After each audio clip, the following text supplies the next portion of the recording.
好，咁 Cindy 你有冇一啲減肥嘅計劃啊？一直都有嘅。一直都有。咁你有冇體重越嚟越輕啊？冇。冇，係啦。咁因為有啲人減肥太快咧，會影響甩頭髮嘅。哦。係啦。咁你有冇覺得有啲耳鳴啊、膝頭哥酸軟啊、腰骨痛啊呢啲情況啊？冇乜耳鳴嘅，通常都腰骨痛咯。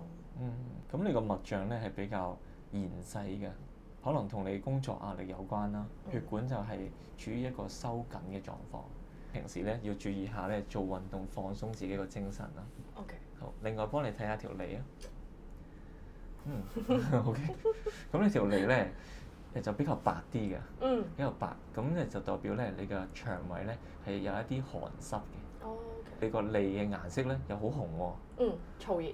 冇錯啦，肝火啊，因為你夜瞓啊、睡眠不足咧，就有啲肝火啦。